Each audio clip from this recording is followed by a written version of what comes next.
Presidente, ¿cómo está? Bienvenido. Muchas gracias, me da mucho gusto saludarlos. A nosotros más. Primero que nada, cuéntenos sobre los números. En realidad, ¿cuántas escuelas privadas abrieron?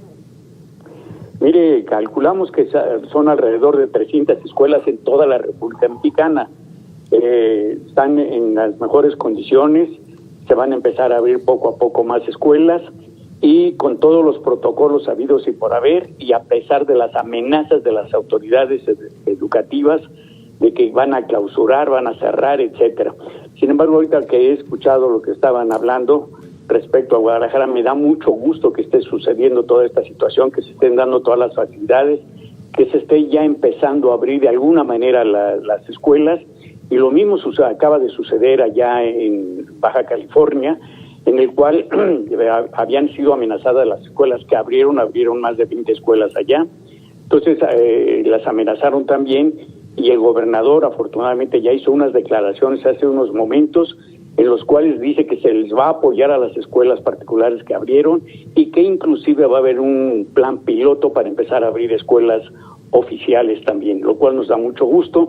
Lo mismo sucedió en Coahuila, lo que quiere decir que sí hay gente que está viendo por el futuro de nuestras generaciones, que son 36 millones de estudiantes, son 2 millones de personal del ¿docente? Sector educativo. Entonces tendríamos que ver, son 270,000 escuelas que hay. No se pueden abrir todas al mismo tiempo cuando haya semáforo verde, porque sería un caos, eso sería terrible. Entonces hay que ir iniciando poco a poco, lo cual nos da mucho gusto que ya empiece a haber ese tipo de reacciones. Hablábamos de Jalisco. ¿Qué otros estados también abrieron?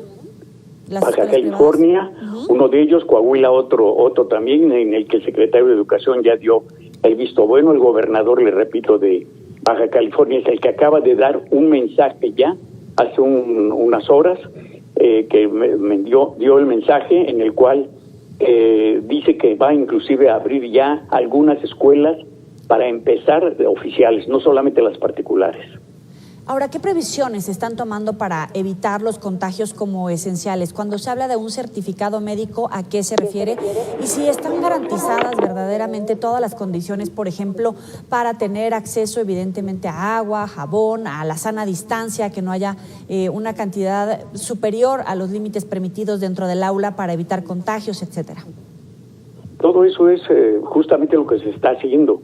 El certificado médico es para ver qué tipo de enfermedades tienen, no solamente el COVID, sino también qué otro tipo de enfermedades tienen, para ver qué problemas pudiera haber. Lo mismo con los maestros, lo mismo con los padres de familia, ver también los horarios, qué es lo que se puede hacer, porque no pueden llegar, por ejemplo, 50 alumnos a las 8 de la mañana al mismo tiempo para entrar. No, se les va a dar horarios para ir entrando, la sanitización precisamente de todas las escuelas, y como ustedes decían, que haya agua, que los baños estén en las mejores condiciones, que haya jabón líquido, etcétera, todo lo necesario precisamente para ver que todo esté en condiciones, las mejores condiciones para poder estar en clases.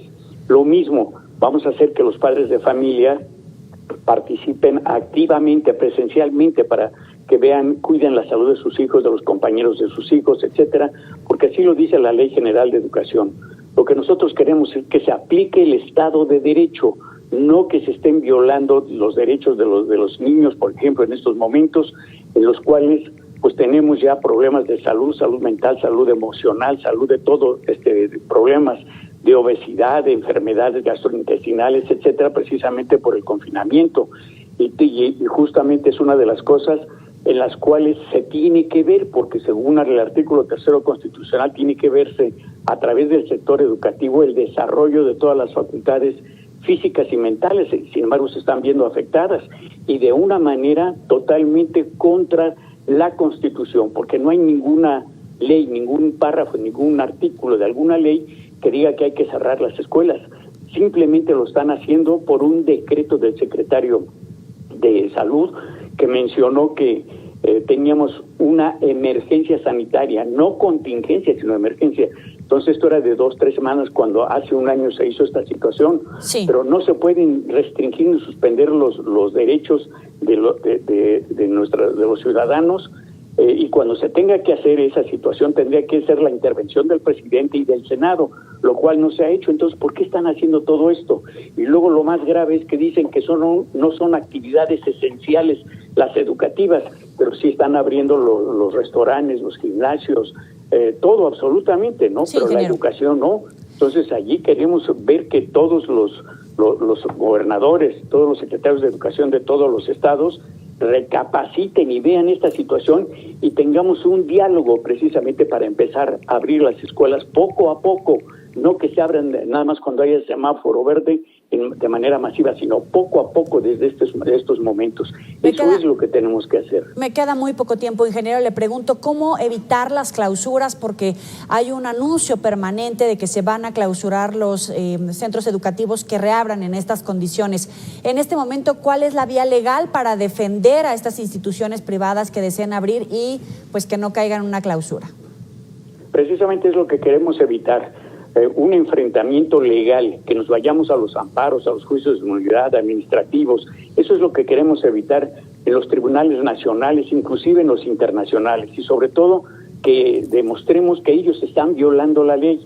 Ya ahorita tenemos 2 escuelas con el amparo ganado, ¿verdad?, que están demostrando precisamente que si los jueces nos dieron el amparo, quiere decir que las autoridades están violando el Estado de Derecho.